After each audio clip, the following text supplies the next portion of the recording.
Saya yakin beberapa teman-teman sudah sempat baca berita ini ya, sejumlah guru ungkap arogansi dari kepala sekolah dan saya pikir ada beberapa case yang serupa. Nah, sebenarnya kalau saya mau menanggapi bahwa sebenarnya institusi pendidikan, baik sekolah ataupun kampus perguruan tinggi itu harusnya sudah menjadi kawah candra di muka para pribadi-pribadi yang menonjolkan kesederhanaan, kebijaksanaan, dan kerendah hatian humility. Semakin berisi gitu ya, semakin nunduk, semakin berisi itu semakin mengasihi ya, bukan malah menyakiti sesama. Nah, ini ternyata ada beberapa temuan dari beberapa jurnal tentang bagaimana seharusnya pemimpin itu bersikap humble.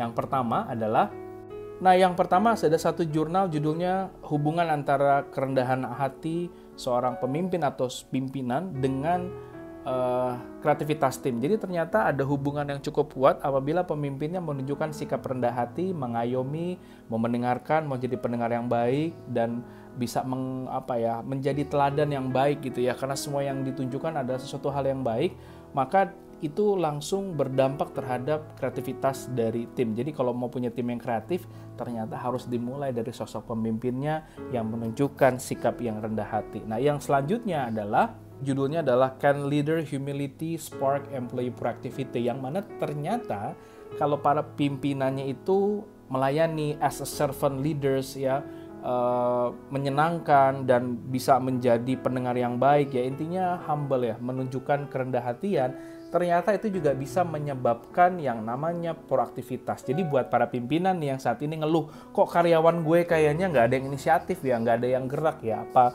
mungkin kurang stimulus dan lain hal, ternyata mungkin bisa dievaluasi. Apakah sikap kita cukup ya dinilai arogan? Arogan itu kan berarti merendahkan ya, merendahkan, meniadakan, menganggap orang lain itu tidak mampu ya, lalu menganggap dirinya itu paling ya, megalomaniak gitu kalau beberapa orang sebut gitu. Nah, ternyata ini juga perlu menjadi catatan penting nih teman-teman ya. Dan yang selanjutnya, nah, ini satu artikel terakhir dari Harvard Business Review, judulnya adalah How Humble Leadership Really Works dari Dan Cable.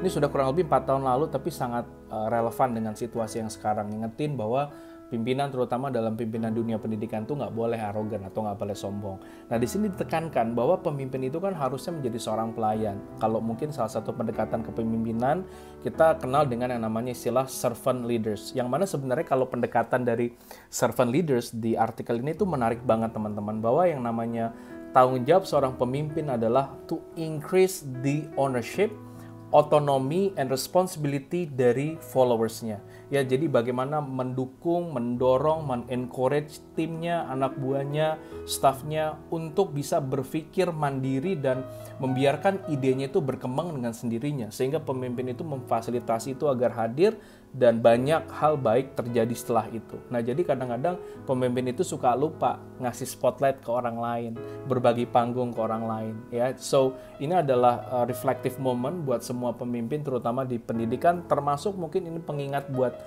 diri saya pribadi, di mana tiap detik saya terus belajar, berproses lebih baik, bahwa oh ternyata bersikap seperti ini salah, besok saya harus perbaiki lagi. Jadi dengan adanya video ini saya sedang juga mengingatkan diri saya sendiri dan sambil menjadi pengingat buat teman-teman yang lain.